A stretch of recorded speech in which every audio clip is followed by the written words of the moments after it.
Welcome to Beyond the Fundamentals. Here we are. We're joined by Nick K, and he's been with the channel.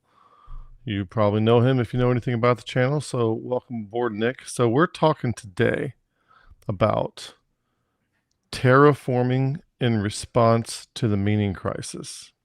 Now, the word crisis sounds pretty important, like something bad has happened, and I suspect that a lot of folks don't even recognize that there is a crisis going on or what the consequences of that crisis are, what those consequences are. So, your my understanding is that you're going to introduce two new concepts to us to address the meaning crisis. But before we look at those concepts, uh, can you take a couple seconds and tell us what the meaning crisis is anyway, and why do we need to address it? Yeah. So the meaning crisis that I'm referring to, we have referred to on the channel before, and it's kind of all over the YouTube space. But it's mainly articulated by John Vervaeke. He's kind of sort of the uh, the progenitor of like the proclamation of the meaning crisis. So he has his 50-part series, Awakening from the Meaning Crisis, and just recently published a book for the first half of that, which is sort of the uh, investigation and development of an argument uh, as an explanation of the origins of the meaning crisis. And more or less in a couple seconds, what he is saying is that the West as a whole has uh, moved into a crisis of meaning uh, within which people's sense of connectedness to uh, to a home, to an existential sense of a place of belonging and being, has been sort of stripped away. He uses the word domicide Mhm. a lot, which is a an existential sense of homelessness, or a not belonging, and the consequences and or symptoms of this domicide or meaning crisis is the rise of anxiety, depression, general mental health, well-being. Suicide rates are rising in certain populations, certain demographics, all of that stuff, and these are all sort of pointers to a loss of a sustainable sense of meaning in life, um, with which you know one can sort of cultivate and continue to uh, feel a sense of significance or value, worthwhileness. So that's in a general sense the sort of paradigm that we're addressing. And Yeah. mhm. Well, yeah, on the channel before we talked about meaning and how John Vervaeke breaks it down into basically four different things. Not that those should be seen as, you know, exhaustive of everything that constitutes meaning, but it helps wrap your mind around it. And those four things would be significance, purpose, coherence, and mattering. Feeling like you're significant, feeling like you have a purpose in life, like something matters, like and like your worldview is coherent. And with regard to the anxiety and depression, one of the emerging theories about anxiety and depression is less about chemical imbalances and is more about being out of touch with the reality in which you find yourself, not being aligned with it. Something's wrong because you're aiming for something, you're operating by proxies, and you're being insulated from real reality. And that when you notice that but don't know what to do about it, you start to get anxious and sometimes depressed. Um, Yeah. So a couple things I have. I was looking over your document that you sent. Things in the meaning crisis would be things like existential and cultural fragmentation, loss of Yeah. participatory knowing, need for transformative philosophical practices in order to get a person to be resilient. When you say domicide, for people in the audience, that may be a strange word, but you could think of homicide. It's like domicide when you domesticate. It's like the death of your home, the death of what you consider to be your home. It's no longer there. Almost like you're a refugee put in a new place that you don't understand. So this has had an effect on people, and I think another aspect of this is that a lot of our institutions, such as the way jobs work, the way churches work, the way families work, these institutions have kind of sustained coherence for people for a while. And now we're in the place where all of the institutions are being questioned. People don't trust government. People don't trust the information they're receiving. They don't trust college or university.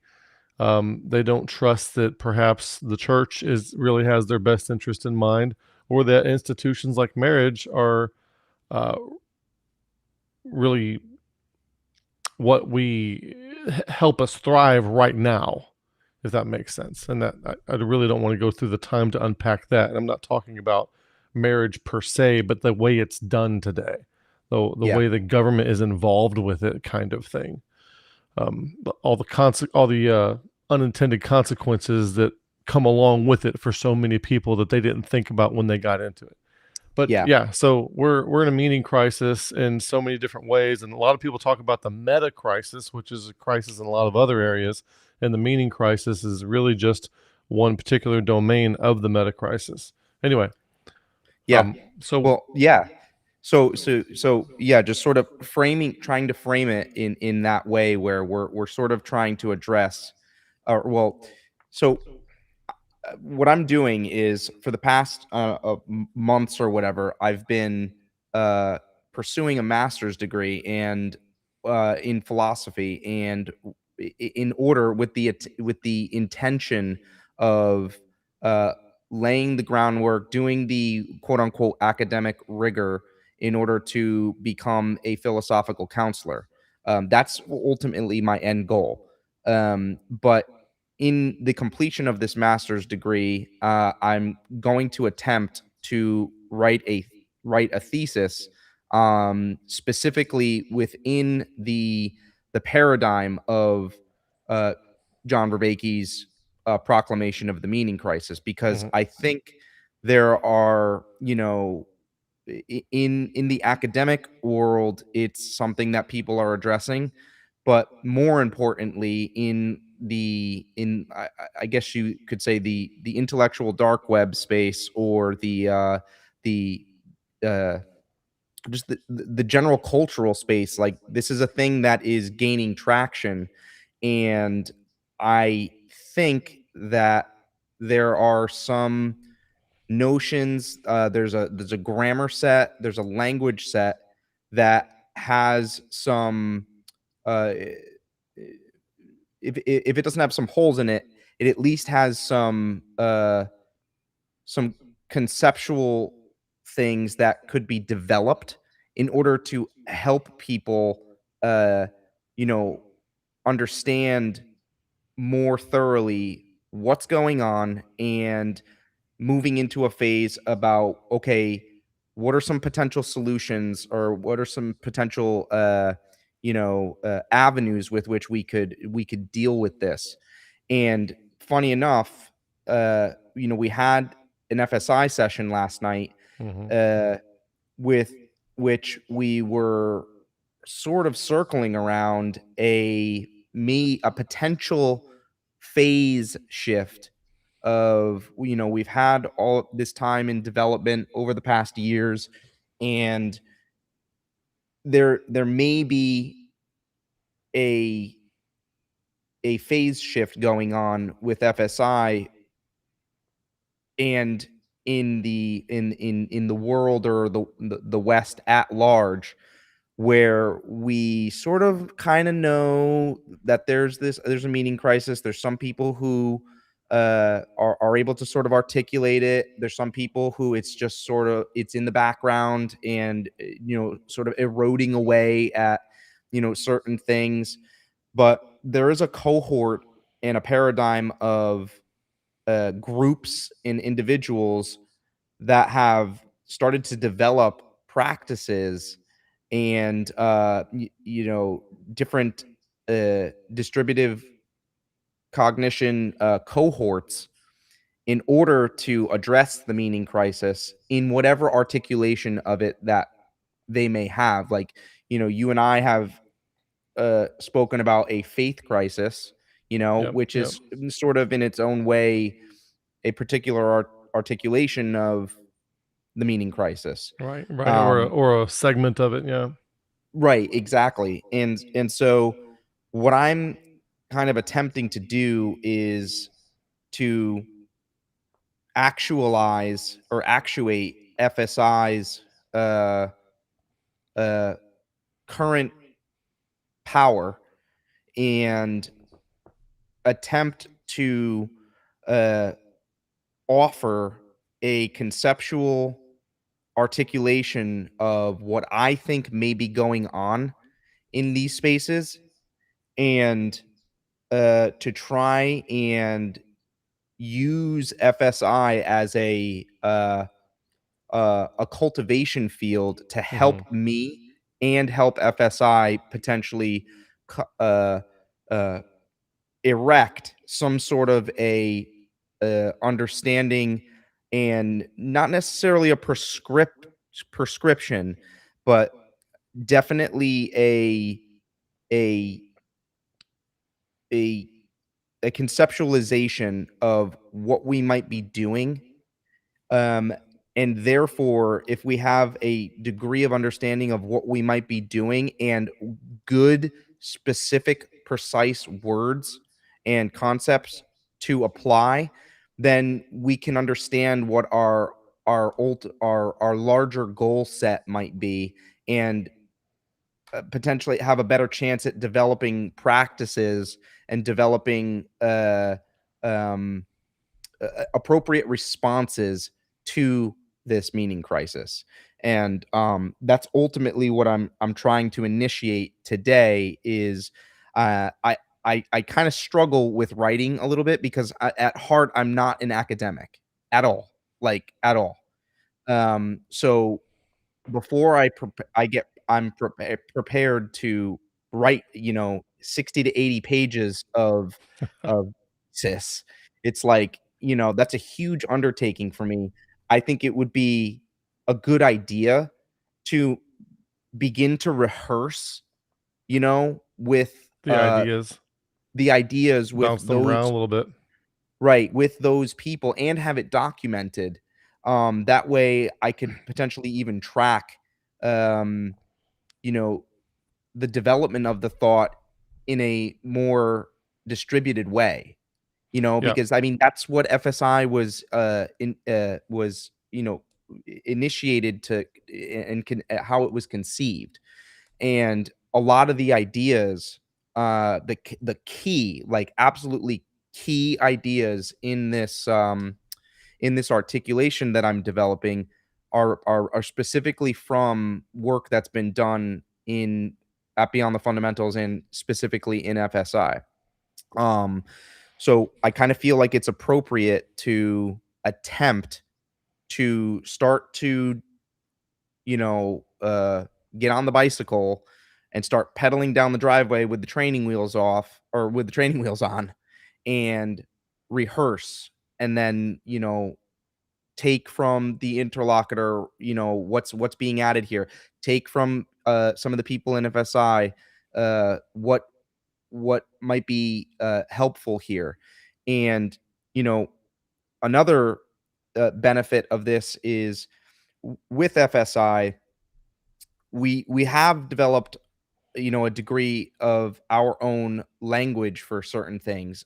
You've come up with, countless sorts of um, you know, concepts and ideas that we have tried to apply in some of the practices. I mean, the NERC, non-epistemic rating criteria, that's a conceptual thing that's helped people frame what might be going on in a particular situation. Hmm. We have Protocol X, we have Rule Omega, we have all of these different things that help us understand in live time what may be going on with ourselves. And really, ultimately, this articulation of terraforming is meant to focus on the large or the shared structural aim of transformation that a vast variety of uh, groups and uh, organizations of people are saying that they're aiming at. Like, so, you'll hear people who are aware of the meaning crisis say, okay, well, we need to transform, right? So, transformation is like a huge thing. And what I'm attempting to do is give a more specific articulation of what kind of transformation I think we are all aiming at as a shared structure. Yeah, I kind of So want to that, amplify a couple things real quick, to bring a few things home for individuals. The concept of transformation might seem very nebulous, and it's kind of really simple as an individual. It's it's a simple. You don't have to know any vocabulary or anything. Just to simply take a look at your own life and ask the question: where do I have pain points and frustrations? Where do I have things that do not turn out as I intend them? And how can I stop the pain? How can I stop the suffering? And what can I do either with myself and or with somebody else to prevent similar pain from occurring again? So, like unnecessary similar pain. Understand there are some growth points that people have to go through. People are going to suffer, but when we have unnecessary suffering that's preventable, but we go through it anyway, I think the question is, how do I not have that pain? How do I help others avoid that pain? How do I yeah, help get others out of that pain? yes, And so the it's almost like in life, if we are not in touch with base reality, it's kind of like walking through your living room blindfolded, huh, when there's sharp furniture everywhere and Legos all over the floor. Like everywhere you step, you're going to be in pain. And so, what you might do is try to develop the capacity to see. If you could see, then you could avoid banging your shin into the coffee table and stepping on Legos, even though they're there. So we can't change the environment in which we find ourselves. I know you could sweep up Legos, but for the sake of the world around us, we can't necessarily change the environment in which we find ourselves, but we can enhance our capacity to see it better so that we stop interacting with it in a way that results in pain and anxiety and frustration and unintended consequences. yeah, and So, that and that then, helps me that helps me yeah, make a little bit more clear about what I'm attempting to do, which is what I'm attempting in that little analogy. Not I'm attempting to describe and investigate what kind of seeing, like, what's the geometry, what's the shape, what's the form of the seeing that we need to do in order to reduce the pain in the room with the sharp yeah. furniture and the legs on the How floor. do we get That's that what I'm seeing? attempting to do, Yes. right? I'm not prescribing some kind of doctrine. I'm not Right. prescribing at all. I'm What I'm saying is that this is the kind of transformation that I think that I'm observing we are all trying to do in response to the meaning crisis. I'm trying to provide a higher degree of clarity and precision, uh, that in an attempt to offer the people a clearer understanding of just what they might be doing in an effort to propel them to double down and go further into it, because I Yeah. think it's right. So, and one thing, um, just for the audience's benefit, one of the struggles that we have is like most people have come out of, if you're looking at spiral dynamics or if you're looking at Fowler's stages of faith, most people have come out of institutions that we would call either blue in spiral dynamics or stage three in Fowler stages of faith. And the model that's used really doesn't matter. These just try to help us identify, or what Richard Rohr would call first half of life wisdom. And there's a temptation when it's time to go into second half of life wisdom or the next phase of consciousness or capacity, however you want to call it. There's a temptation to recreate the institutional structures and the dogmatic structures that characterized your previous stage of development. And the problem is that those kinds of structures are not appropriate for moving on to higher capacities and higher consciousnesses.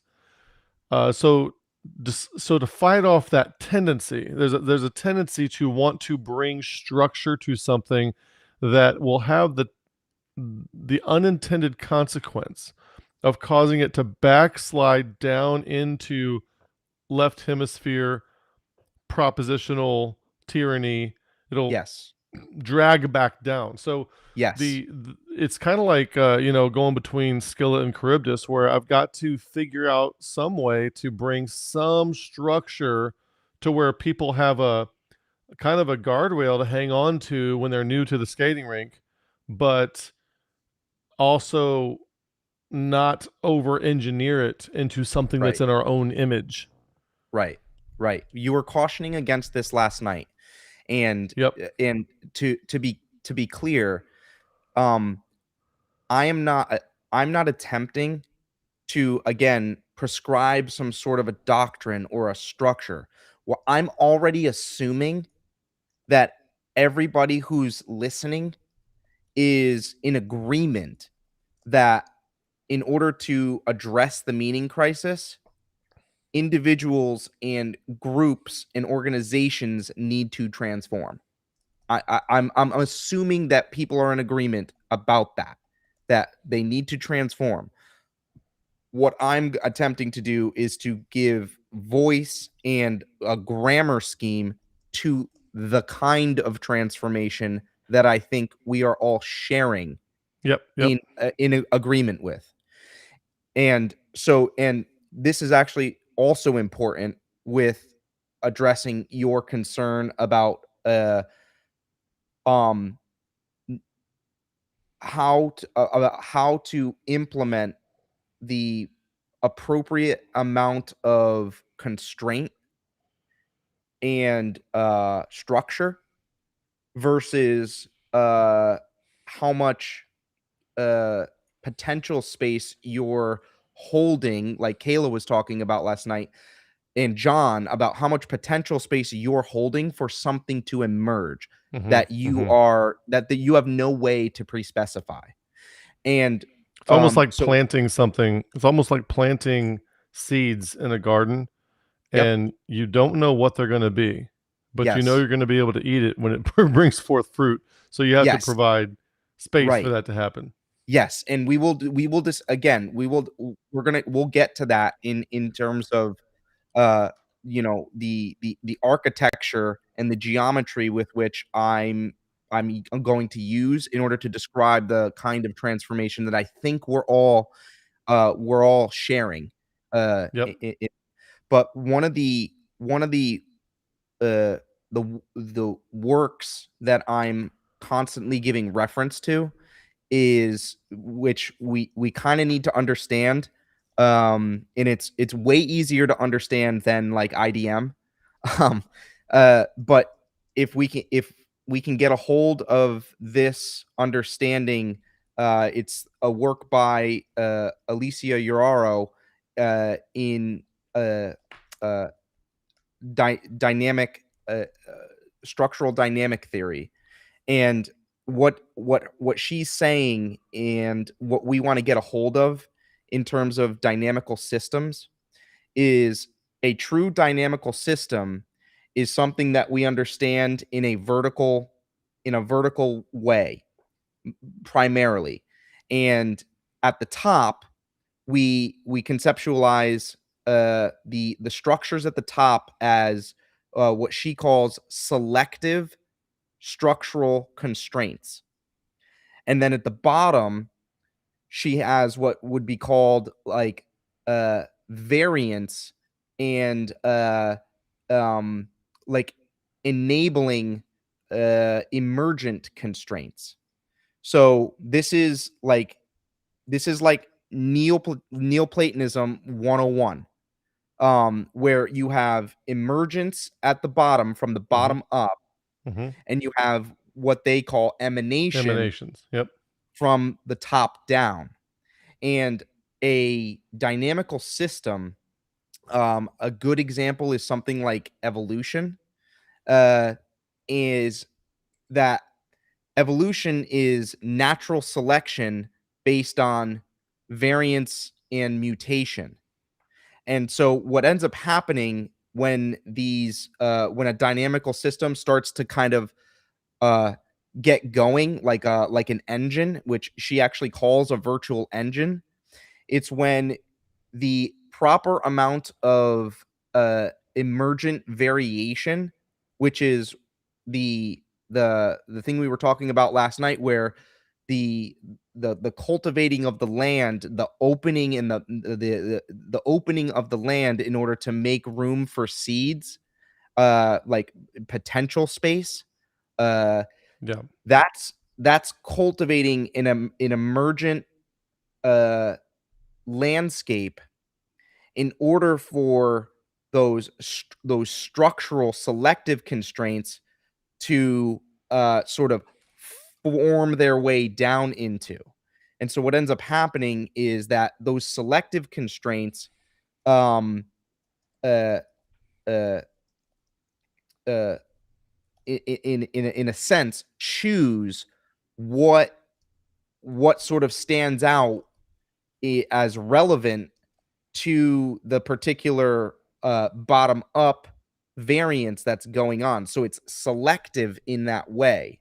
And so once it makes that particular selection, then a new set of variants uh, will emerge that is unforeseen, but still like relevant, right? It's not like just out of nowhere or completely out of left field. Like there but a new set of emergence can now come forth by which a new top-down selection process and constraint can be made. And then we start to get something that's moving in its own way.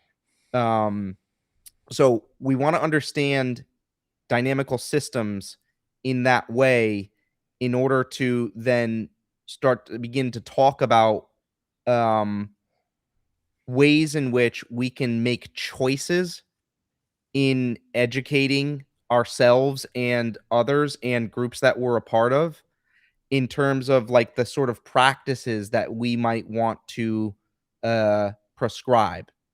So we have a fairly decent understanding of whether or not you're making a choice that's going to put too much selective constraint and too much structure and sort of smother the possibility space Right. Right. for someone to say something new or to say something insightful. And then we what we also don't want to have is not enough selective constraint to where all we have is just, sort of irrelevant but maybe sort of fertile ground that things are really not going to emerge out of because there's no selective constraint being like, ooh, right there. And part of an FSI session is to start to develop the capacity to track the relevant content of the conversation or of the movement of the group.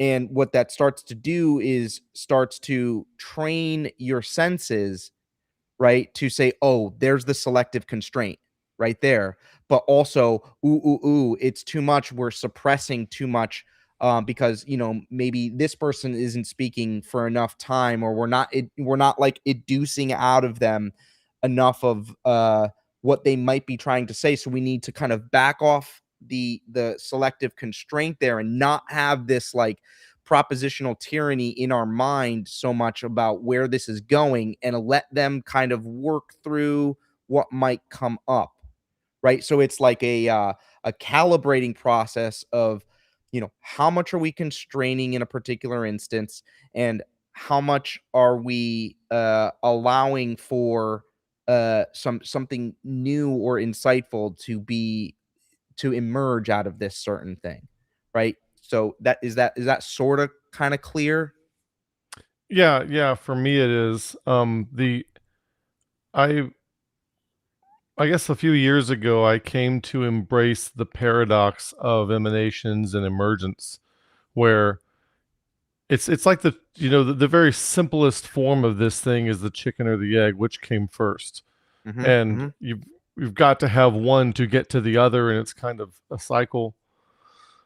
Um but there's something paradoxical, and I don't want to say miraculous or magical, but there is a point where both are needed, mhm. but it's almost like the relationship between the two is more fundamental than that which brings forth the things that relate, that causes the emergence of the emanations. Yeah, Think from the top down and from the bottom up. And so there's this. So dancing in a dynamic system is it has to be very fluid and moving. There's no particular steps that you can learn. There's not a choreography. yep, But you have to be able to move with it and sense it and know when it's time to lead and when it's time to follow. And there's no way you can teach those kinds of things. So the cultivation of wisdom is important in that. When I was in the army, we made a difference between the words constraints and restraints. mhm, And um, a constraint was something that you must do, such as you must occupy this hill by 4 p.m. tomorrow. A restraint is something that you're not allowed to do, but you can't shoot the red cockaded woodpecker because it's an endangered species. Something I'm right. just kind of being goofy with that. Yeah, Um, yeah, and so I think it would be interesting. You've used the word constraints a lot of time, multiple times, and almost sounds like the way we would have used the word restraint, like things, things we want to avoid doing. Let's mhm, not do this, not do this, and not do this. And then there's constraints, which are here's the things that we are attempting to do. mhm, And sometimes the things that we're attempting to do, uh, they can't be engineered specifically. We have to find the way to nurture it into place, kind of like sailing or something like that. yeah, yeah, There's a give and a take to it. right. And here, so let me introduce this. You said that there's something more fundamental than either one of. So it seems like there's something more fundamental than either one of uh the positions that are constraining each other, which is somehow we know, especially from like IDM, that what's more fundamental is the relationship, right? So in your example of the chicken or the egg paradox, right? So what's really cool about that is that there is something that's more fundamental than the chicken or the egg. and that is their relation. And what's really helpful is to understand that the relevant relation that is more fundamental in regard to the chicken and the egg paradox is the relational notion of dependence. Say that So, again. it's the relational notion of dependence. Okay. So what I can say, because I've introduced this notion, this relational notion of dependence, is now I have a structure, an imminent structure, an imminent relational structure by which I can judge and I can understand the paradox more clearly. And then you can ask me which came first, the chicken or the egg. And if I have the relational notion of dependence in my mind, it's the chicken, because the egg is more dependent on a chicken than a chicken is on an egg. Now, because they're relational, there's no way to completely separate them and say, well, the chicken is dependent on the egg. Yes, it is, because they're related. But in the relational notion of dependence as a overall structure, the chicken is a more dynamic and potent uh I'm sorry, it's a more dynamic and actualized dynamical system. And an egg is much more unidimensional and less dynamical, and therefore there's more of a load of dependence that the chicken can bear that the egg cannot. And so you start to see where in these relational structures, if we understand them in terms of dependence, then we start to see that the structure is actually asymmetrical based on dynamical systems. And so because the chicken is more dynamic, the egg is more dependent on it. And so now we can start to answer these paradoxical questions, um, and get a little bit more clarity on whether or not we need a little bit more top down selective constraint, the chicken, or more emergent, varying potential constraints, That the yeah, egg. that's the word I was looking for, potential, because while the chicken is more dynamic, the Egg well, has more potential. it has more potential It to does. become more dynamic than Yes. than the first chicken, Yes, it does. Yes, it does. which I 100%. think would bring us to your term of uh, transdescendants. So, do you want to introduce your two terms and Sure. explain Yeah. what they are? Yeah.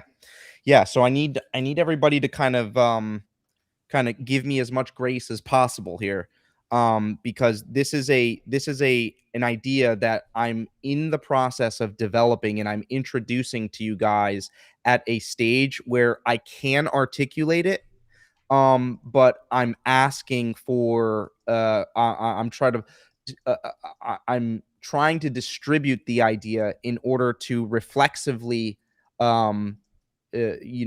understand more about it. So I guess there's so many different ways with which I can enter this idea. And I was kind of wrestling about which would be the best avenue to take in terms of FSI or beyond the fundamentals. But I guess I'll do it this way. Um, so I told you I'm not an academic, which I'm not. But I am, by trade and by skill, a trained wrecker, crane operator. And the principles by which I do wrecker operating or crane operating are absolutely analogous and identical to the kind of transformation that I want to propose is the kind of transformation that folks are undergoing or attempting to achieve when we're doing FSI or we're doing any kind of dialogical practices meant to, uh, connect us uh, uh, to the world and cultivate more meaning and a sense of home, a sense of belonging, a sense of purpose, a sense of significance, and all of that that like we were talking about. Hmm. So, I guess I'll enter it by explaining how a wrecker operator performs a recovery, and that will give a nice picture, structural picture on what I mean by the notion of terraforming. Because the proposal is the kind of transformation that folks are attempting to achieve or trying to undergo in response to the meaning crisis is terraform. It's transformation is sort of an umbrella term for what I mean by terraform. Hmm. Um, so a wrecker operator is trying to deal with what we call a recovery.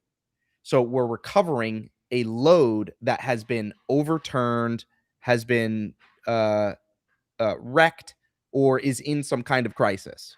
It's stuck. It can't get out. So in this analogy, I know how to perform a recovery. Um, and in the meaning crisis, what we're trying to recover or overturn or retrieve is a sense of meaning and home and existential weight and significance, right? But one of the first things that a wrecker operator does when he's going to recover a vehicle that has been overturned is he's gonna want to know, what does the load weigh? How much does it weigh? Um, Generally speaking, because he has to, in some ways, upright it or be able to sort of pull on it, get a purchase on uh On on the thing, payload. Yeah. right, in order to have it recovered. Um, so in the case of the meaning crisis, uh, the load weighs a lot more than what we can handle, like what we can get, really move because it's so much larger existentially than we are. So we need to learn how to put our wreckers or ourselves in a configuration to gain leverage, mechanical leverage over this load.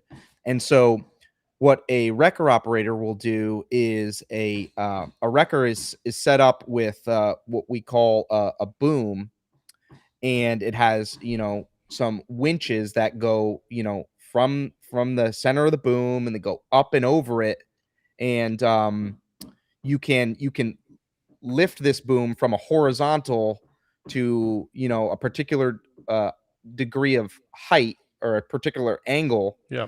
and then you can also extend it, right? So you can extend it out. And then you have at the bottom of the wrecker, you have what are called outriggers or jack legs.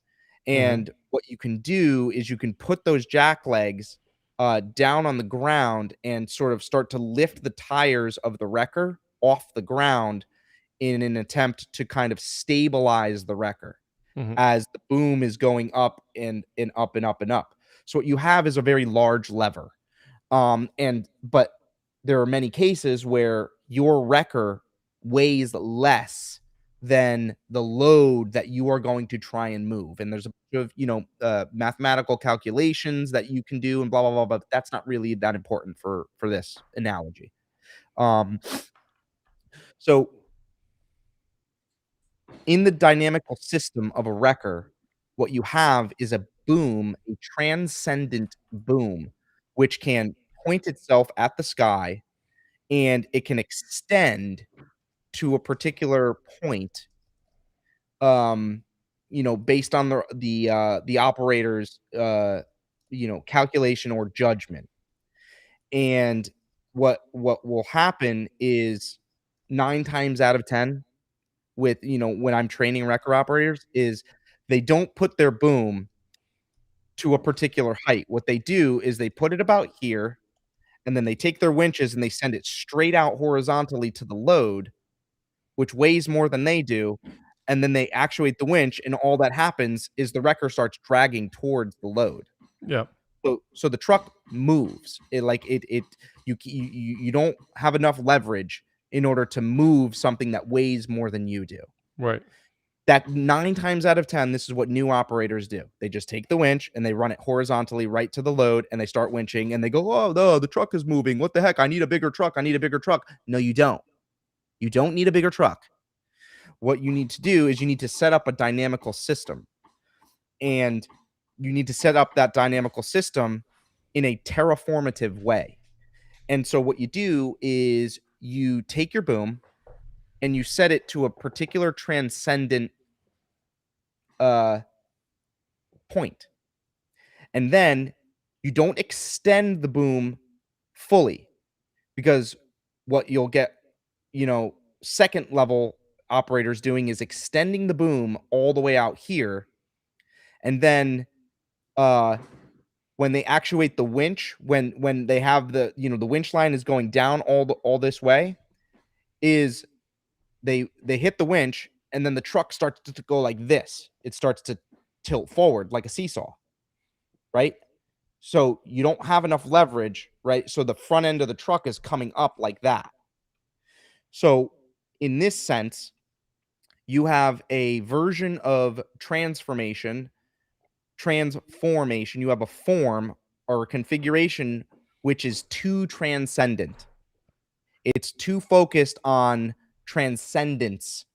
And this is what I see with a lot of the the current theories and current doctrines of transformation is there's too much of an abstract uh, prerogative to transcend, right?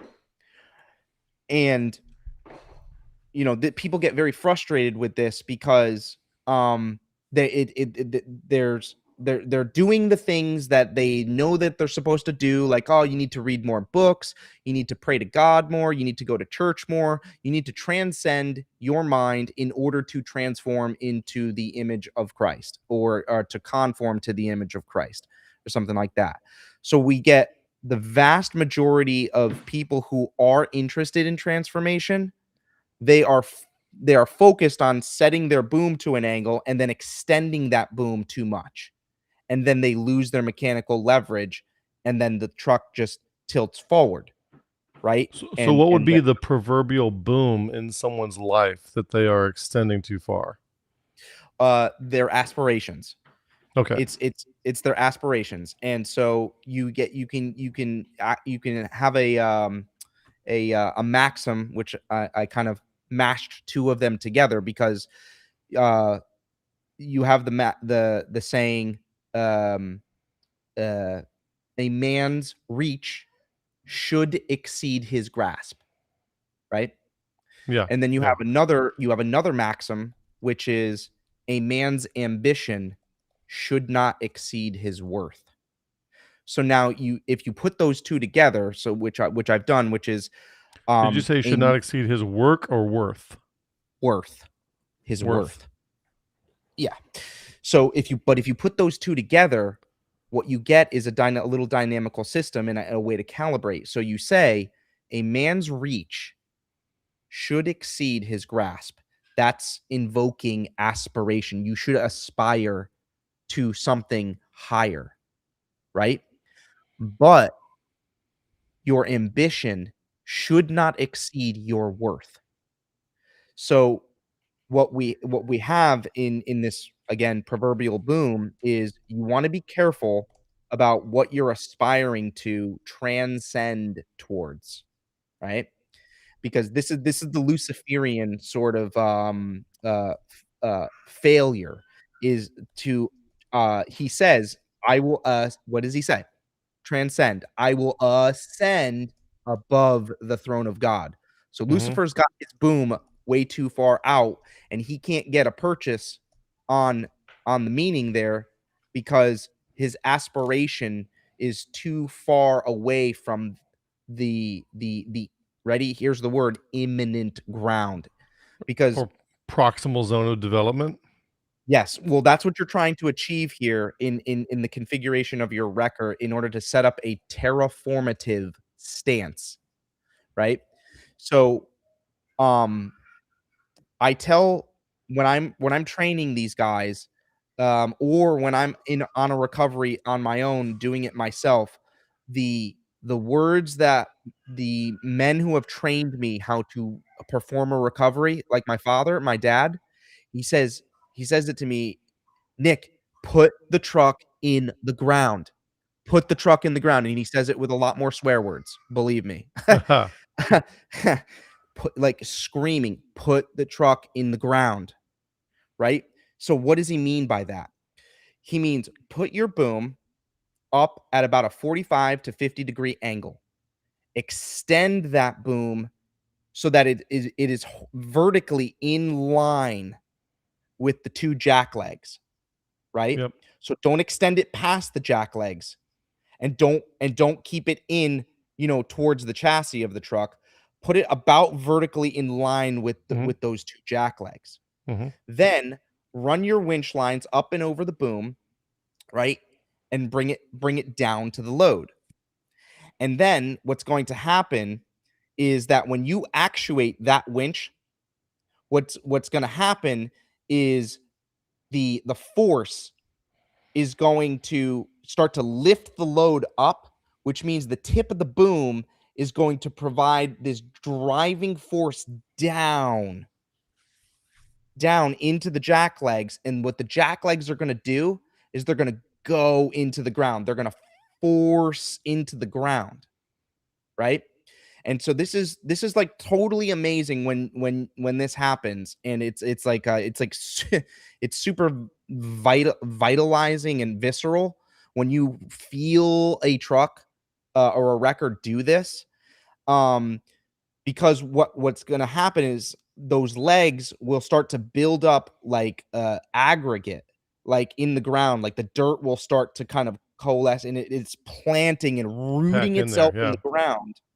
And then what you do with the rigging is you bring that line down to the load, and then you can like put like a pulley on the load and bring that line back down into the jack legs and rig it to the jack legs at the root. And that, or you could take another winch line right from here and do a horizontal pull, right? So what you get is this picking mechanism, right? That's using the leverage of the boom to force the truck into the ground, and then you use horizontal um, lines in order to start to pull, get a purchase, and recover the unit that weighs more than you do. So in effect, what you're doing is you're using transcendence, the transcendent boom, in order to earth yourself, in order to plant yourself into the ground. And then once you have all of that energy and all of that rootedness into the ground, that stability, well, they say nothing weighs more than the earth. So now you have all of this mass of weight that you can now just winch the thing towards you. And There's and there's and then now the whole leverage you load can starts use. to move, right? So this this is the point where I'm I can introduce the notion of transdescendence. And there's gonna be two senses of this word, transdescendence. But what I want folks to sort of start to think about and start to utilize as a grammar scheme is that terraforming, which is the form or the stance that the wrecker is in order to recover a vehicle. Terraform is achieved through transcendence and transdescendence. And I'll explain why I mean why I'm not just saying descendants and I'm saying transdescendants. And the reason is because there's two senses in which um uh descendants is going to be utilized. So is that kind of following a little bit? I think so. Um, when I saw the word terraform, I I guess I was looking for terraforming is usually a sci-fi term where they talk Yep. about taking the moon or Mars and turning the land into a habitable place. Aha. Okay, So what does that sound like to you? Like, just intuitively, because I'm purposefully, exapting the word terraforming from sci-fi and from, different, uh, uh, astronomical, uh, research, and I'm exapting it and repurposing it and appropriating it into a more philosophical space, in a space of transformation. So I'm intentionally using that word, exapting it and repurposing it for what I think we are attempting to do in response to the meaning crisis through the practices we're trying to develop and the direction that the posture with which we are trying to deal with the meaning crisis. I think we're trying to make a home. I think we're yeah, trying to get ourselves into the ground, into the earth, right? And because you and I, we've already spoken about how a dynamical system works, right? So as one sort of constrains the other, and then the emergent properties or variant properties will start to constrain the relevant constraints that are appropriate for it, right? So the tip of the boom and the the potency or the power of the jacklegs down here are in a dynamical relationship, hmm, right? Um, so so yes, the intuition is right there in terms of why I'm using the word terraform is because I think that this is this is the kind of transformation that we are attempting here is a earth forming. We're trying to we're trying to cultivate. It's like what God says to Adam at the in Genesis. Uh Cultivate the land, have dominion over it. Like, so he's kind of, I want you to terraform. So as we start to, sort of explicate this more, what I want people to do is to start to try to identify instances that you're observing in a movie, or when you're reading scripture, or when you're reading a book or listening to a conversation. Up, that's terraforming. That's terraforming through transcendence, and more importantly, transdescendence. Okay, so that's what I want people to come away with, is just a small sense of what it means to terraform, and what it means to terraform through transcendence, but more imminently transdescendence. And so now uh I can try and delineate the two senses in which I mean transdescendence. And so when you're thinking of terraform, think of transcendence as the boom of the truck in your aspirations, and then think of transdescendence as there's a twofold jacklegs that are meant to go to descend into the ground, right? So the first leg, and then, so we have the little thumbnail of this video as well, which is a little thing that I've been doing in order to try and uh, allude to a sort of martial arts stance or posture of what terraform what the terraform would be in like a martial arts stance, right? And so you'll see Plato uh, with his boom or right arm ascending towards the sky, towards the sun, and the two legs, right, are the jack legs there, which are being rooted into the ground, descending down into the ground, where he's getting a purchase on the home, on the earth, on the sense of belonging, right? So he's in he's in terraform right there. So that's the geometry of it, right? Um, so yeah, right. So the human body is is is formed, shaped into the posture, into the stance of what a wrecker might look like, right? And this is the form by which I think we are trying to achieve in response to the meaning crisis whenever we're trying to develop, a practice or develop um a maxim or a way of being in order to cultivate a sense of belonging and connectedness and meaning and purpose and all of that stuff. Um, Now, to address the two legs of transcendence. Well, but before we get into Mhm. the two legs, if I could just tack on a little, like what I'm thinking is when you think of terraforming, um, something I've learned with vocabulary is that some people's vocabulary that they're using and the level of understanding that they have constitutes a restraint on how far they can see or transform. And so Mhm. what I've Mhm. learned is that if you can teach people, if you can expand their vocabulary and expand the concepts that they can understand, their Yeah. consciousness now has a place to fill into, now has a place to go.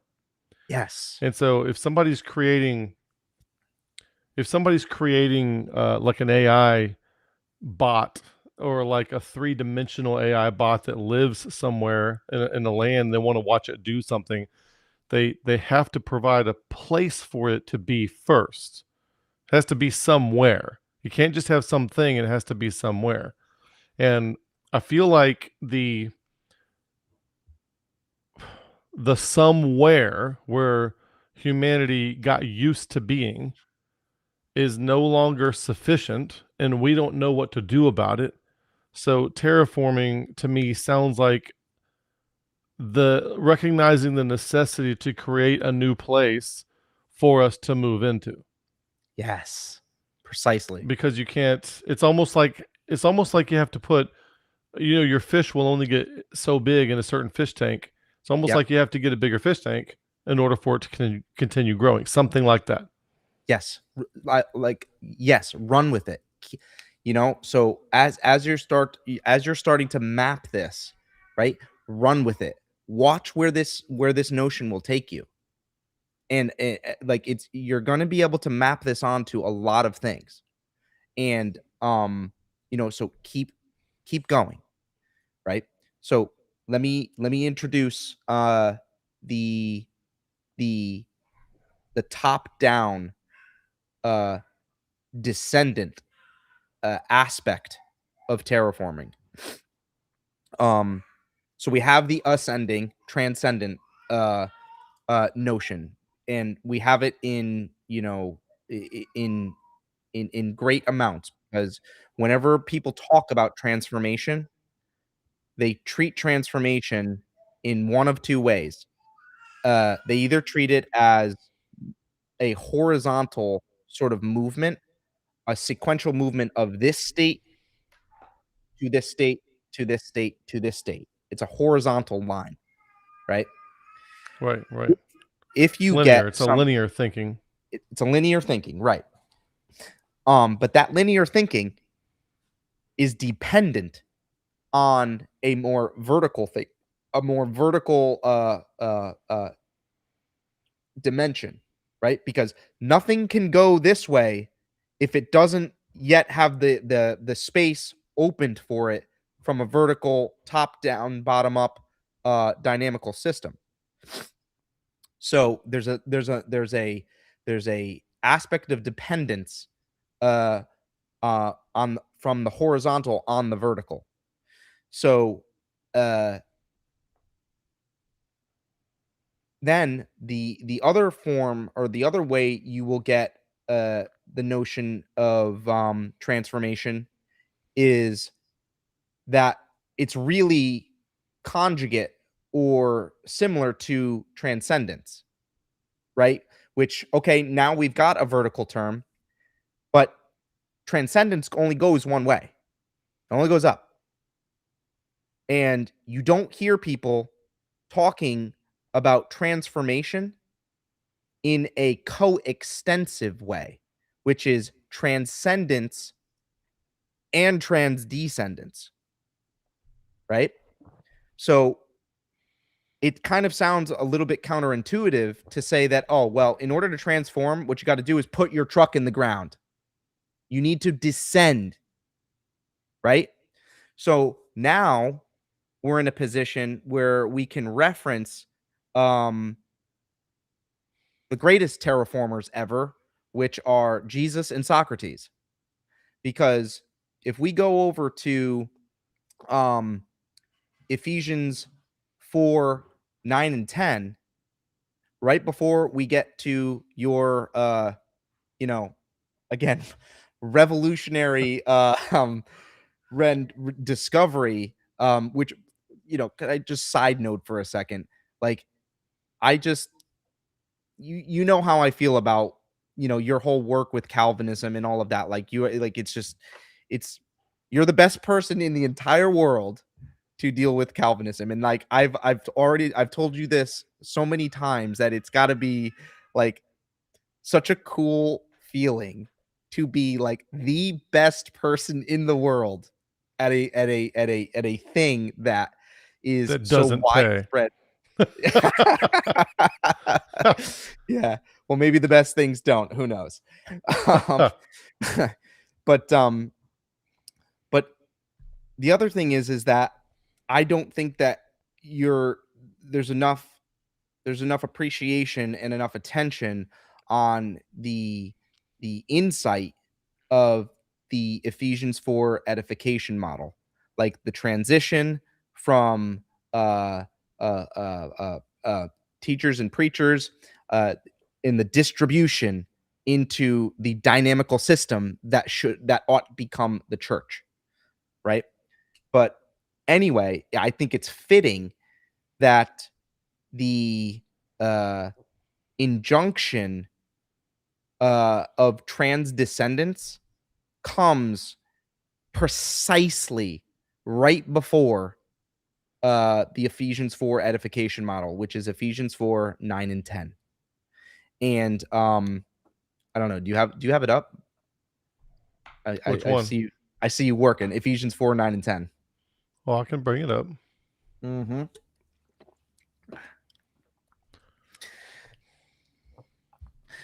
So we've noted the emphasis on the modern emphasis on transformation, and that if we do get anything about transformation, it's either one of two things. It's either too horizontal and sequential about this state to this state to this state to this state, or it's vertical. If it does have a vertical aspect, it's only about transcendence or ascending, which we've already said is sort of a Luciferian sort of failure.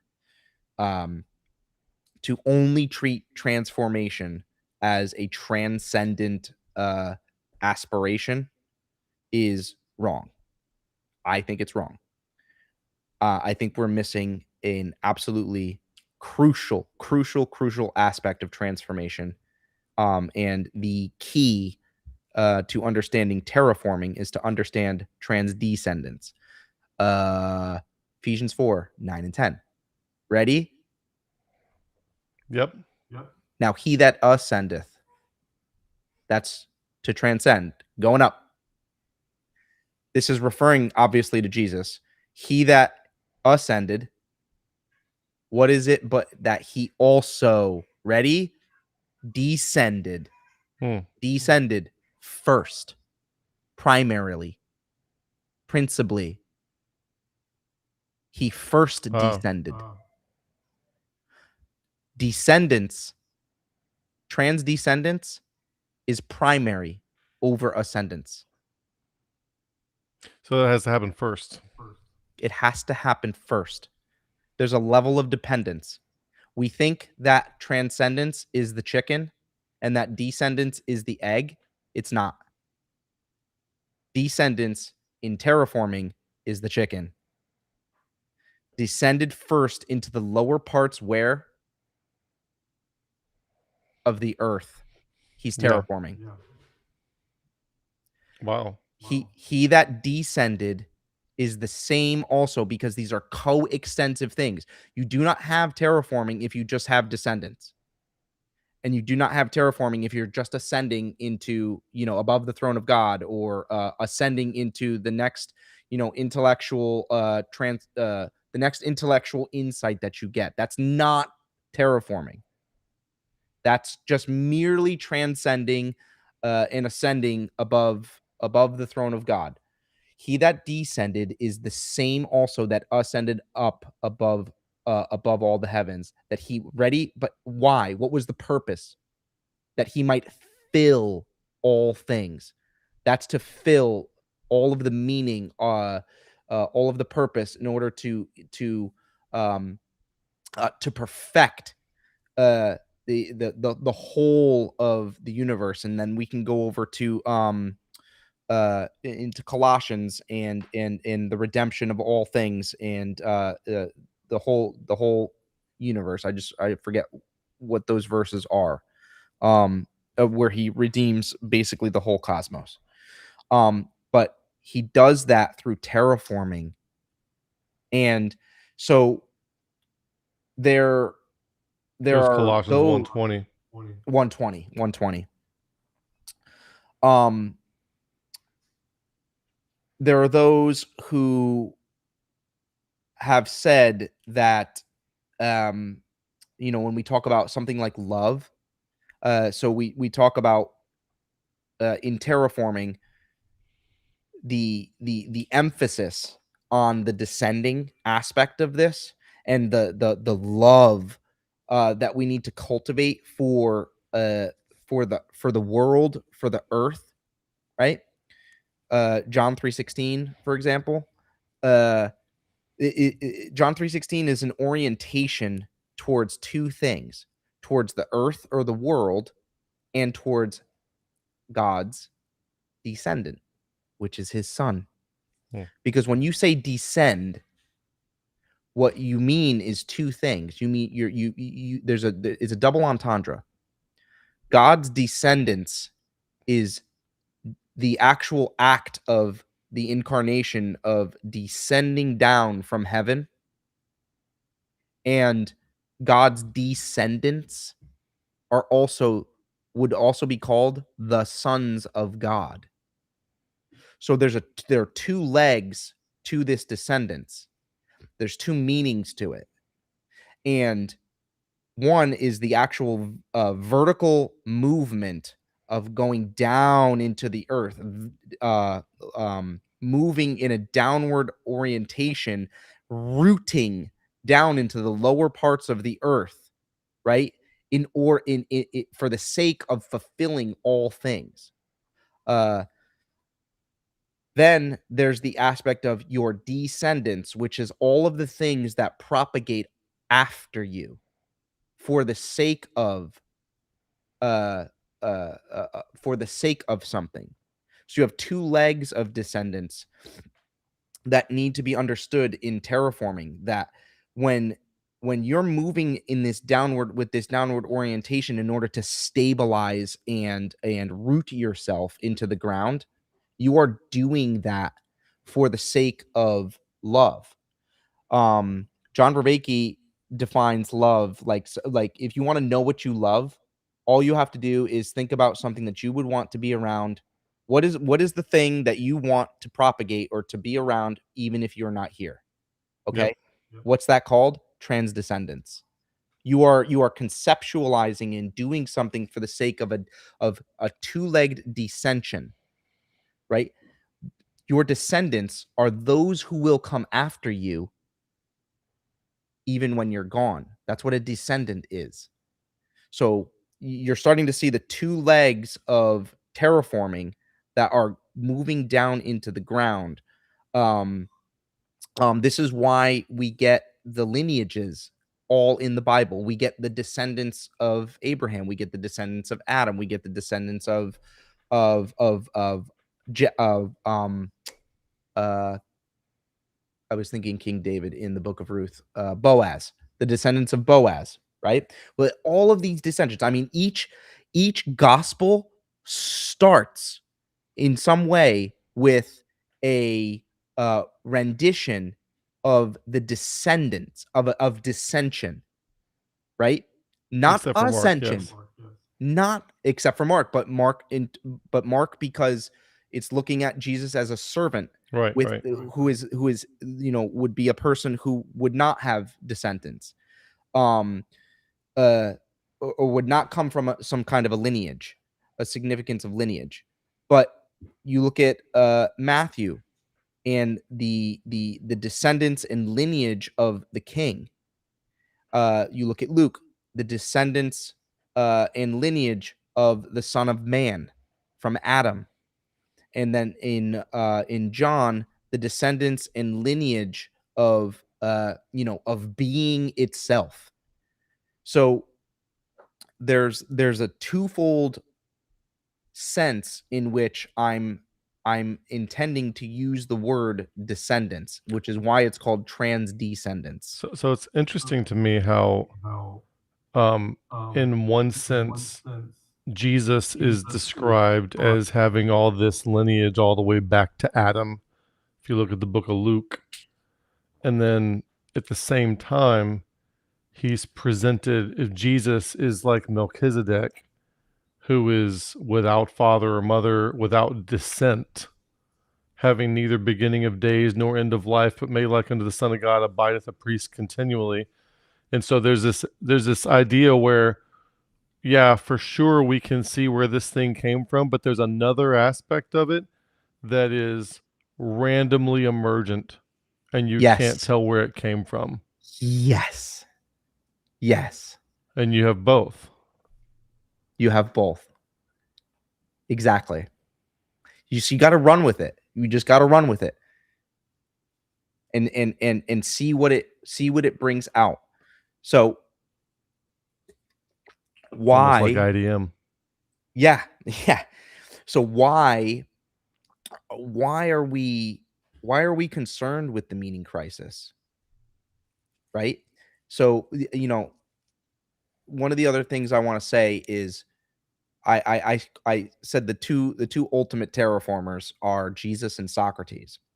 So you understand Jesus's terraformation uh, in regard to his capacity to ascend, but more primarily to transdescend, right? And with Socrates, what you get is Socrates in the Platonic dialogues, in the drama of the Platonic dialogues, continually and symbolically going down to the Piraeus. And later on, after you get the cave analogy in book 7, you'll start to see that it's incumbent upon the philosopher king or the person who has ascended uh, to the through the three layers of reality to where they have come into contact with God or come into contact with the light of the sun, which is the symbol, that it's incumbent upon them to now descend back down into the cave twice in the analogy. So you only ascend once in the cave analogy. You transdescend twice, and hence the 2 legs. And, um, it's very interesting as well with Socrates that Socrates in the Apology gets accused, gets put to death for two reasons. And those two reasons are impiety and introducing false gods and corrupting the youth. So Hmm. Socrates gets put to death for the very thing for the very symmetry of terraforming because worshiping false gods and introducing false gods uh, is an aspect of transcendence. He's transcending wrong, and then corrupting the youth is like Descending you're wrong. you're transdescending wrong. And Socrates willingly accepts the The the sentence. charges and is put to death. Drinks the hemlock. So you're going to see this uh uh this form, this terraform uh a lot when you're talking about trying to address the the meaning crisis, or when you're trying to address any kind of uh obstacle that has to do with your connectedness to reality, connectedness to yourself, connectedness to your family, connectedness to, a sense of meaning and worth at work, or whatever you might be doing. I think that there is a shared structure of terraformation throughout any of these endeavors to transform into a person that you are aspiring to be. So that's sort of like a first stab, extemporaneous first stab at that. You know, I'm thinking. I got the notion from the movie Man of Steel, which is um a Superman movie with Henry Cavill as Superman. Yeah. Hans Zimmer does the score Hmm. for that movie. And by the way, if you, I don't know if you've seen it, but for those who have seen it, there's a little scene where young Clark Kent is getting bullied, and he has this sort of understanding with his earthly father, John Kent, that he's not gonna, kind of reveal his powers and all of this stuff. He's not going to abuse it or anything like that. And these kids start bullying him, and they push him to the ground. And when he falls to the ground, it's he has a book in his hand, and he kind of like whatever. And turn if you look and you zoom in, you see that the book is Plato's Republic. And yeah, uh, but anyway, there when it gets to the scene where Superman or Clark Kent goes and finds his heavenly father, which is the Kryptonian Jor-El, um, and he learns his real name, which is Kal-El, uh, and Russell Crowe's character Jor-El tells Superman about his descendants, where his lineage is from. He tells him where he's from. Then Superman gets the suit and then starts to learn how to fly. And his heavenly father, the transcended father, starts to instruct him and tell him about how Earth's sun, if you aspire towards it and you orient towards it in this way, Earth's sun is more nourishing to your Kryptonian cells, your Kryptonian body. And what Superman starts to do is he starts to uh, dig his hands into the ground. And yep, there it is. Yep. He starts to dig his feet and dig his hands into the ground in an attempt to fly. Right? So during that whole scene where Henry Cavill's Superman is learning how to fly, He's learning how to terraform, and I got this from Hans Zimmer's score. That the scene where he's learning how to do this, Hans Zimmer titled the track "Terraforming." So that's kind of how I got the idea, Oh, that's interesting. that's how I got the language. Basically, is watching the Man of Steel and learn and watching the patterns with which Superman learns how to become Superman. Right? Yeah. Yeah. Pulled up the little image here. I have so many PowerPoint documents open right now. There it is. Yep. Yep. The ground begins to shake, and then he can fly. And then when he does start to fly, you start to see scenery of Superman kind of in nature within the mountains, and it gets progressively more and more uh, a larger view of the earth itself. And then he eventually goes through the atmosphere and then is observing the earth itself, and he's properly terraformed when he uses this power of the sun basically to descend back down into the earth, where he does all of his Superman things. He saves Lois Lane and he picks up cars and he does all of this, heroic stuff. So Superman with is a with top down power yes, and bottom up purposes. exactly. Exactly. Exactly. Right? And those bottom up purposes are given to him by his heavenly father and his earthly father. They're both instructing him and inducing him to aspire to transcend, to show the people of the earth, to to love the people of the earth, to save the people of the earth. He's terraforming. That's the most modern uh symbolic rendition of terraforming, right? So so we've got average Joe Pew sitter sitting in a church somewhere who's a little dissatisfied with what he's getting at church. Mhm. Mhm. And he recognize and there's some things in his life that aren't going how he's intending them to go.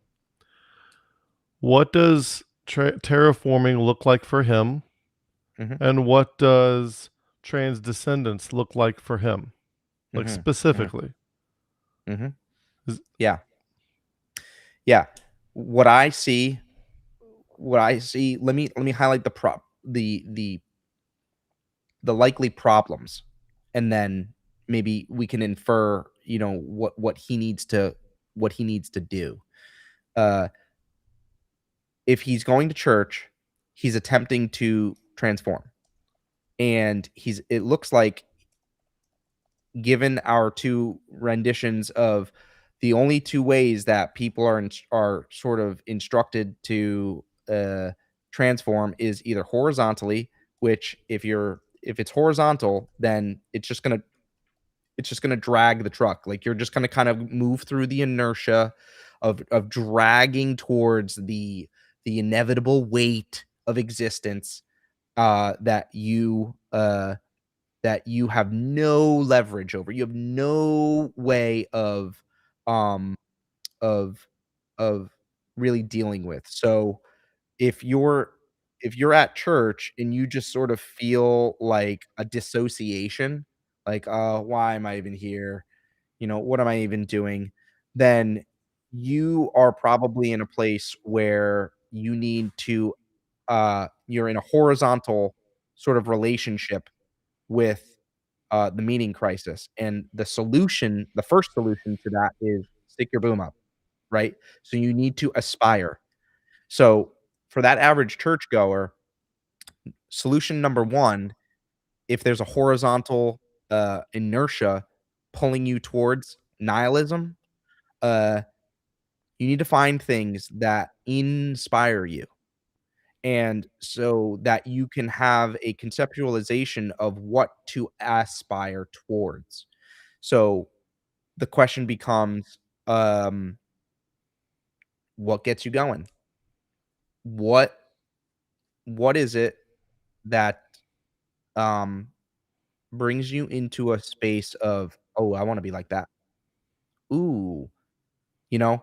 But before all of the, "Oh, well," the judgment comes of like, "Oh, well, you can't be like that," and all of the, all of that stuff. What is something you could aspire to? That would be you raising your boom towards something. And then we have probably the more likely scenario, in a churchgoer is that they are trying to transform and they do have some degree of aspiration, but that degree of aspiration is a boom that's way too far out. So now you're not getting dragged towards the load, but you can't gain any mechanical leverage because you're just kind of collapsing. Like Right. the right? So that's probably somebody who's the churchgoer, who's trying to transform, who feels completely incapable, weak, and, uh, I had the word right at the tip of my tongue. Inadequate and overwhelmed. Overwhelmed was the word, right? So the truck that is aspiring and transcending, that has its boom too far out, is overwhelmed. So, um, the solution to an overwhelmed churchgoer is stop reading the Bible. Stop going to church because you have your boom too far out to a degree, like your aspirations about becoming the perfect Calvinist or becoming or ready here ascending to the statement of faith. Oh yeah, I assent to that. Stop ascending. Put your truck in the ground, right? So Well, stop. one image that's popping in my head is you talked earlier about how like an inexperienced operator might just try to hook up their winch laterally, extend the Horizontally, boom yes. laterally, extend it laterally, then they wind up moving their truck instead of going laterally. And I Right. think what happens among the propositional forms of Christianity, like Calvinism, free grace, provisionism, and all these things, people extend their boom. And Yes. yeah, they're getting out of one area of the earth, but they're just moving laterally into something else that's the same, and they're not having any effect on the payload. Yes. Yeah. And they're You they're have no missing the traction. point. Yes, you have no traction. You're not Yeah. going any Yeah, no you purchase, no traction. right, you're not going anywhere, right? But that's because you're not moving the load. You're actually just you're self-deceptively moving yourself towards the load instead of moving the load towards you, Yeah. right? Because you're not rooted enough.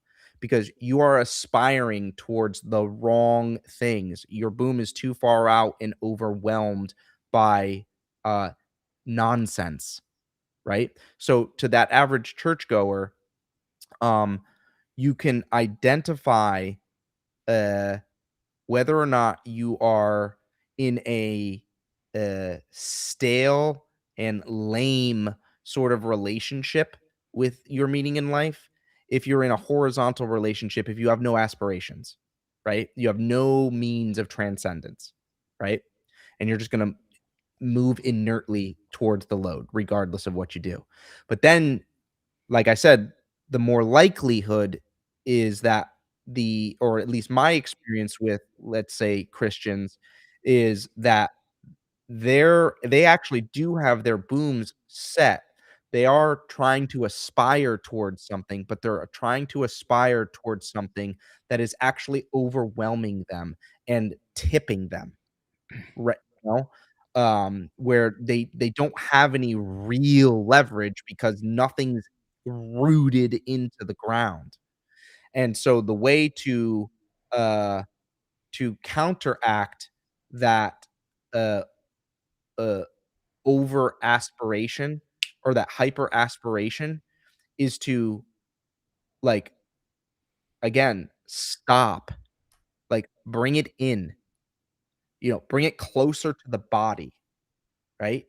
So we've been practicing that in FSI a little bit, and we should probably try to do it more often. Is try to um, engage and participate in more embodied practices, because when you've got your boom extended out like this, and you have no leverage because it's tipping you over, you need to retract. You need to retract that aspiration and that transcendence closer to you. Put it in the body, right?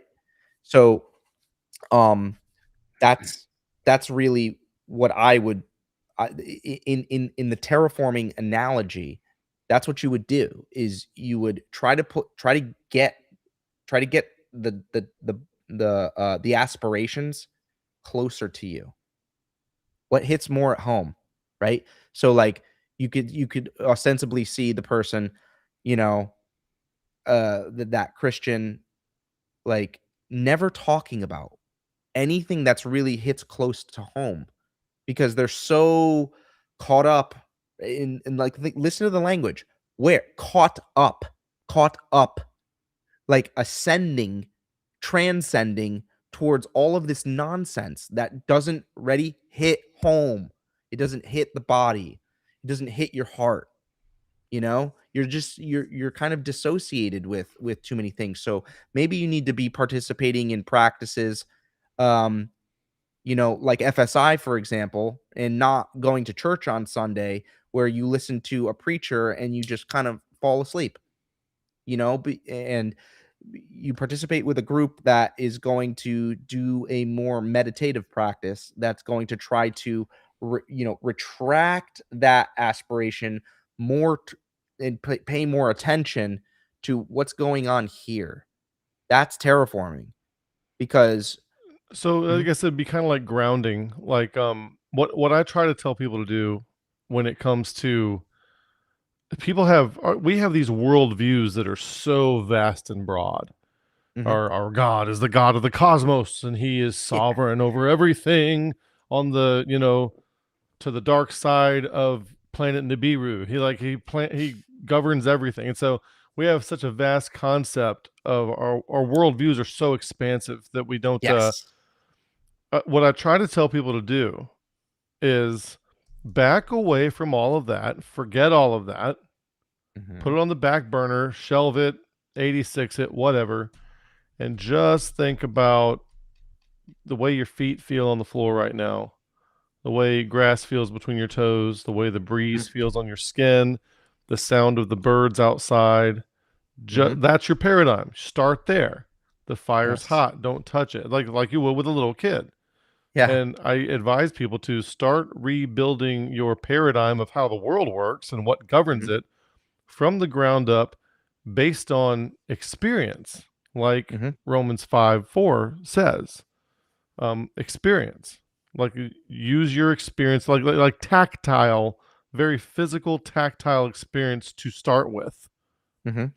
And then you're going to start noticing, oh, well, this gives me a certain emotion. When my wife looks at me with that expression on her face, I feel an emotion rise up in my body. So your awareness is drawn in close to you with Aha. exactly what's happening right here around me and in my Aha. body.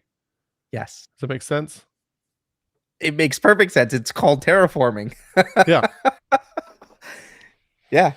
That's what I've been observing, um, across so many of these practices, and so many of these injunctions to do something, is I go, "Oh, Kevin's been telling people to terraform." Right. So you see, you see how I think that the language set is really helpful, and precise, and allows, like you were saying before, a slightly new grammar scheme, which is very intuitive, by the way. Yeah. Like, you hear terraforming, you kind of like, oh, like home, earth forming, cultivating myself in such a way, and then there's There's not just this constant ascendance, right? You need to transdescend. You need descendants. You need descendants. You need things to propagate after you. That Well, when you're not, you're not around. Plant the seeds now. yeah, the analogies that we're talking about, say with Superman, for example, uh, seems like there's a lot to unpack there. For example, when the time comes that you need to launch, like Mm-hmm. you need to take off flying, you need to go do the thing, whatever it is Yeah. you need to do. If you're sent like in the Superman movie, his hands and fists are buried into the ground. You can see the ground shaking, and then he takes off, and he has a solid place to take off from. Mm-hmm. Right? If your paradigm for how the world works is based on very close to home grounding, what are my surroundings? What is my immediate environment? Do I feel it, touch it, taste it, see it, smell it? What am I feeling inside my body? What are these emotions? What's this welling up inside me? When it comes time to launch, you will all those things are real things, and you can really spring up and do something from a solid foundation that isn't going anywhere. But if the thing you're launching off of, when you are called to action, like Optimus Prime says to Sam Witwicky, destiny rarely calls on us at a time of our choosing.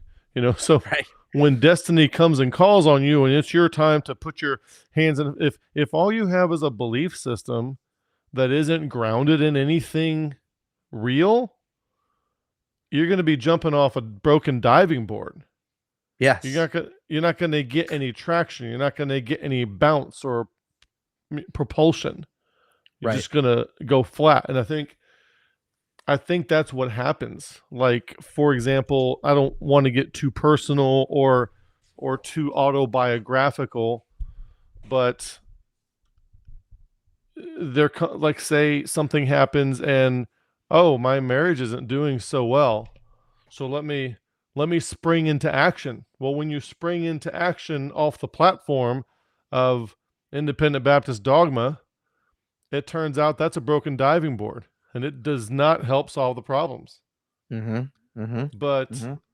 if we were grounded in something real that wasn't What Jumanji what or word? Dungeons and Dragons What word did equivalencies, you say? Grounded? grounded, Grounded yeah, in grounded the earth. in the earth, grounded in something real, something close. Yeah, Yeah. So you see, like the emphasis now that I'm hearing is a notion of or a contrast of appearances versus realities. And in this structure that you and I are articulating, we think that what's more real is the things that we assent to, the statements of faith about the propositions about God, that those are the real things. But under terraforming, no, the yep. more real thing is in the ground. That which is most imminent to you, that which you're Yes, most in relationship with. right. I'm in What is relationship with imminent the is what, air, with the floor, with the yes, feelings of emotions inside my body. yes. I have real relationships with those things. That's more imminent. It's more real. And that's what you want to be grounded in. I'll say it again. That's what you want to ground. Put the truck in the ground, into reality, into what's more real. Stop assenting, stop transcending into these propositions, into these far off sort of statements that you have no business, you have no real grounding uh to to to assent to. Put yourself in the ground, right? So this is again like the posture with which the orientation, the stance that I think we are taking, that we intuitively, like with the trans descendants, with descending first. Did Jesus ascend or did he descend first in the story of the Bible? Which came first? Well, he descends. He comes down. And then here's the best part. He ascends once, and then guess what? He's coming back. He's going to descend for the second leg. There's two legs. There's So two yeah, descent. that was going to be my next question. Like, what are the two legs of transcendence? Like, So I'm kind yep, of lost on that. I don't feel like I yep. have anything to grab there. Okay. So there's there's two senses on of it, but there are also two motions of it, right? So in the Republic, the philosopher king descends twice. In the narrative, in the story of the Bible, in the sequence of the Bible, uh this is making all my dispensational fellows happy. There are two dissensions. There's the first dissension, and then there's the second dissension, which is the second coming, right? So those are the two legs, but there's also semantically those are the two descending movements, right? They happen twice. But then there's semantically two meanings, two senses in which um you want to think about the notion of descendants. There's the imminence of descendants, which is the here now to the body, right? But there's also the future descendants, which is those who you will who will come after you, those from which you, upon your first descendants you planted into the ground, those that will, for the sake of the future descendants, are those they are your descendants. You see what I'm saying? The two semantic senses. Yep. So you Okay. descend and you have descendants. Yes. I Which is why it's called trans descendants, because there's always, it's always coupled with a double. There's a double sense. There's a double movement of it.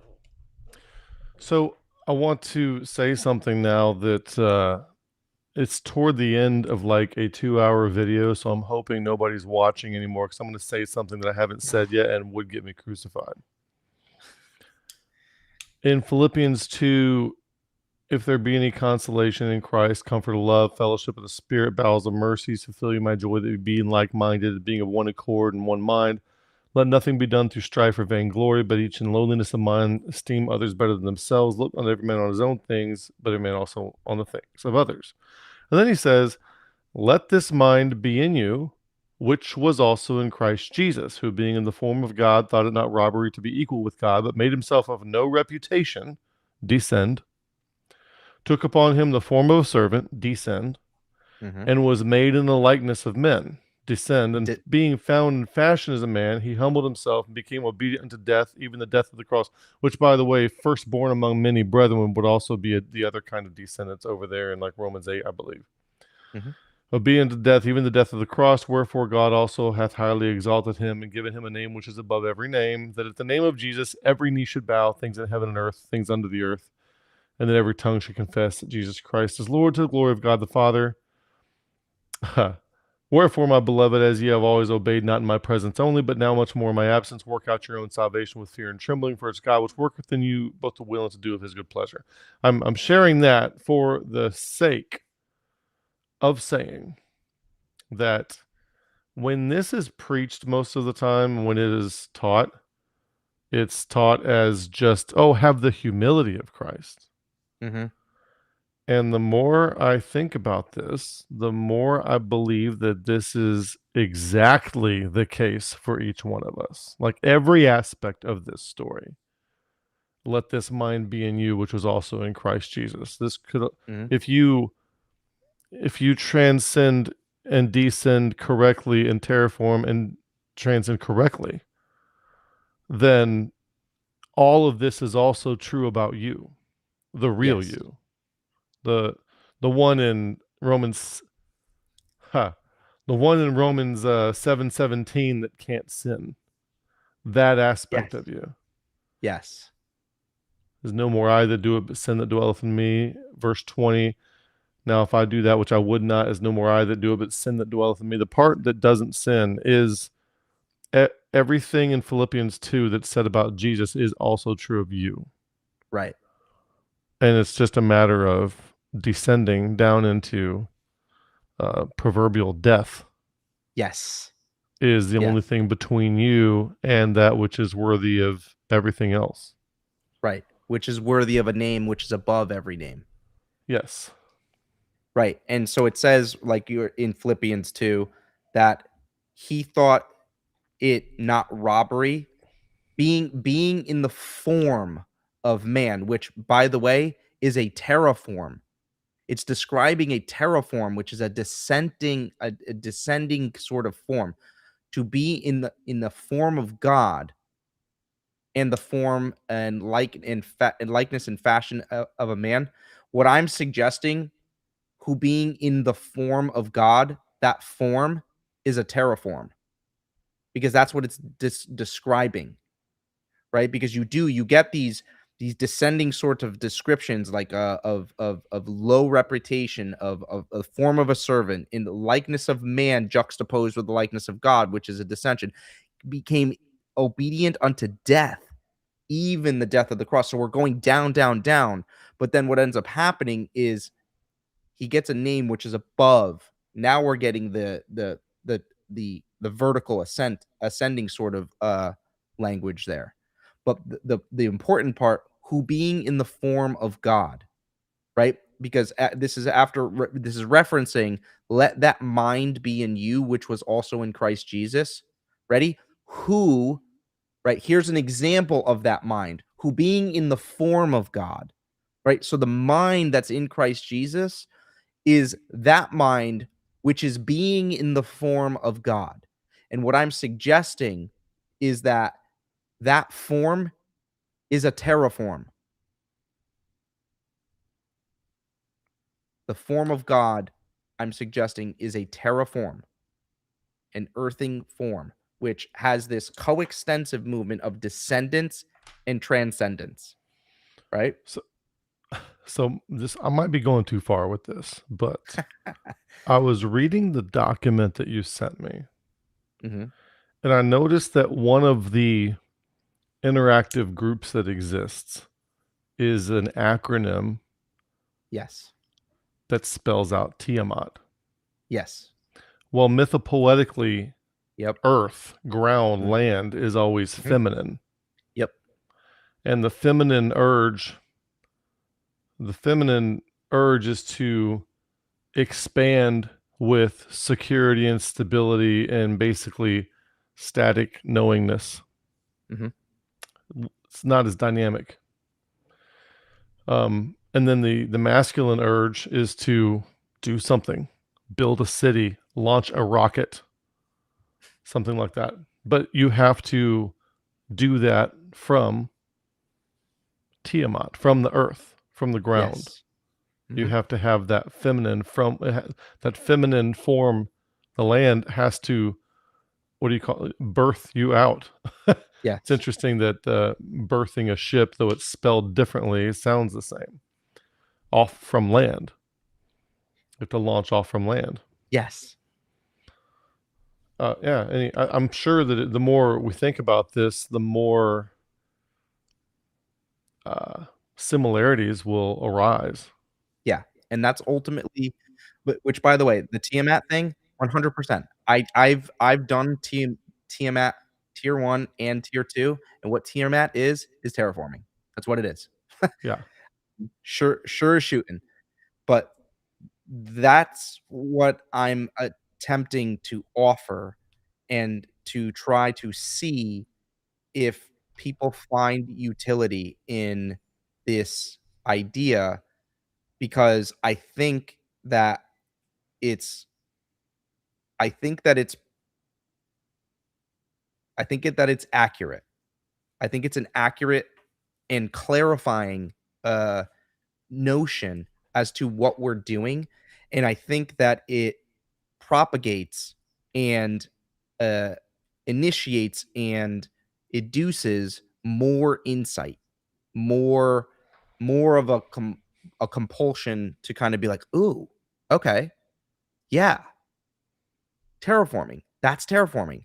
And it kind of snowballs a little bit. And I want to see, what the people in FSI think about this, and try to, work back and forth, to help me articulate this a little further and see what utility it might have. Um, yeah. So when I think of, I said it earlier in the video, earlier in this session, when I think of terraforming, I think of taking an inhabitable place and making it habitable, like we usually think of it in science fiction. But it's now, as we're talking, it's occurring to me that terraforming happens all the time on habitable Earth to make it habitable in different ways, Hmm. in transcendent ways. Like I Hmm. can be on the Earth living under a palm branch, or I can terraform and be in an apartment complex. Hmm. But I have, Aha. you see what I'm saying? So I've Yes. altered the terra, the Earth, Yes. in order to inhabit it in a transcended way. Yes. Yes. Yes. That And to the degree that you have inhabited it in a more transcendent way, will allow you to help you leverage the capacity to inhabit it in a more transcendent way for yes, those who will come after you. Because yes, living under a tree is not as conducive uh, to your descendants as living in an apartment. yes, yes. We get criticism a lot of times because it's always criticized. No matter how much you get, you always want more.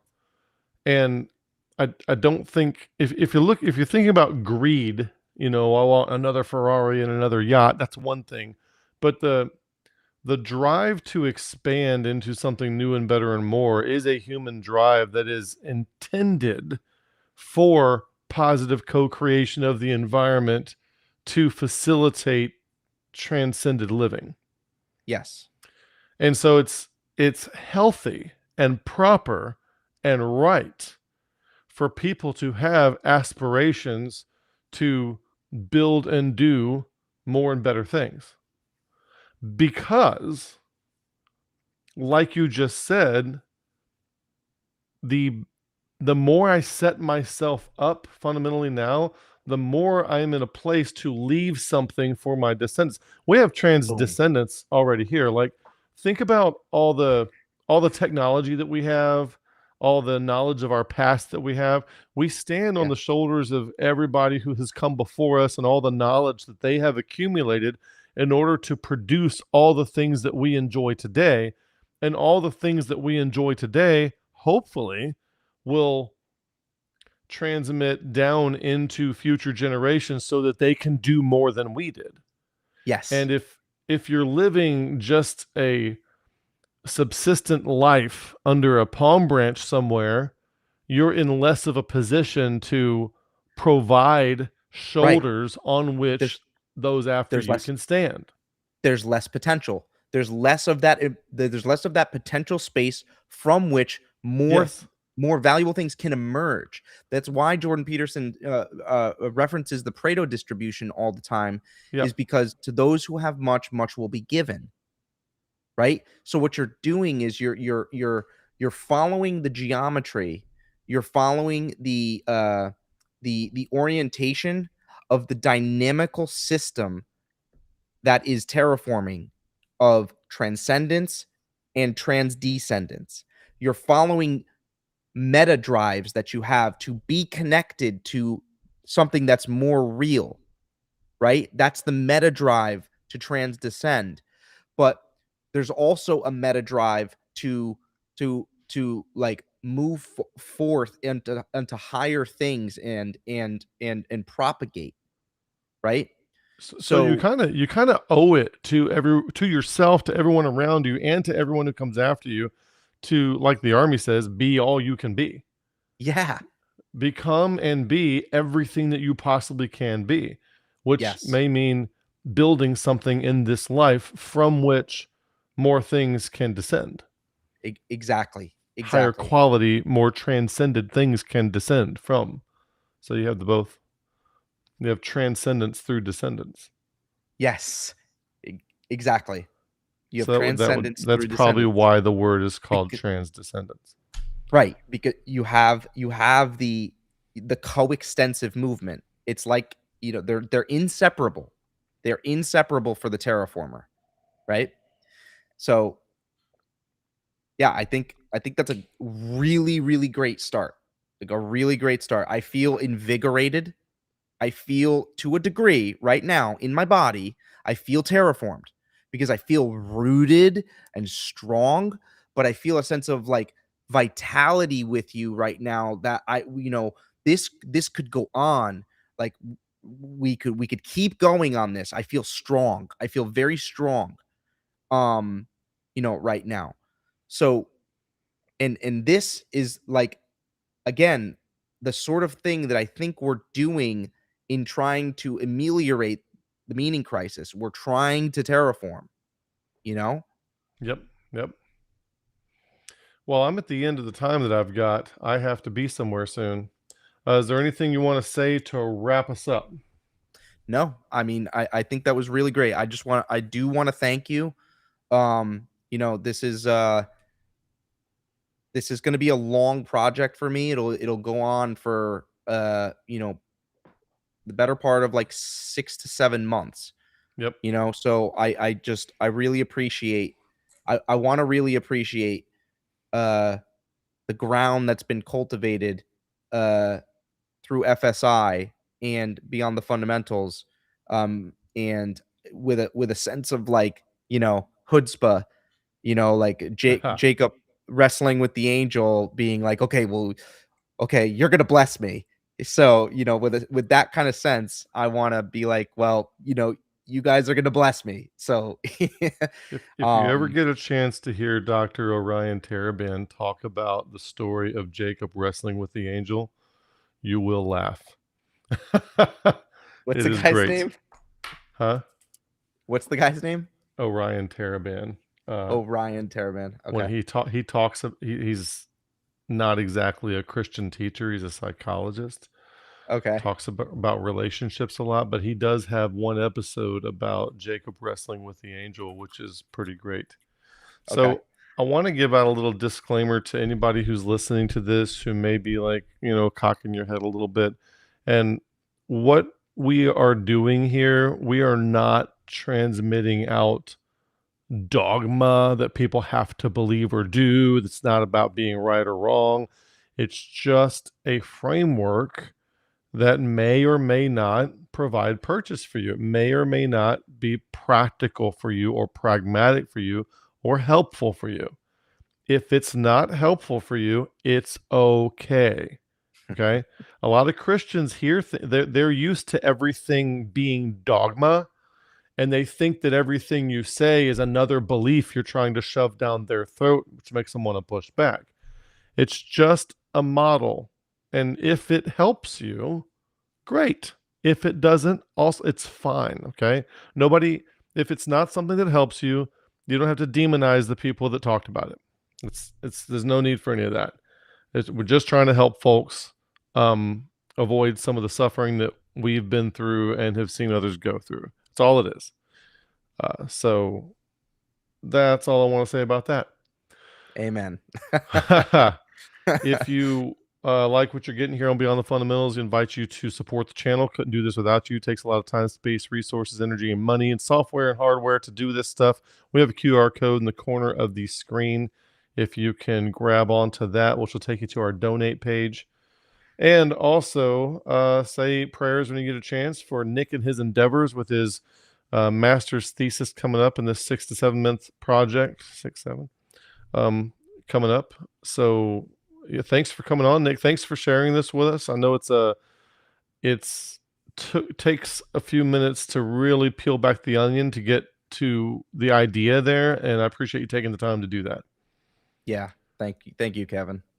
All right, everybody, thanks for watching. May the Lord bless you and good day.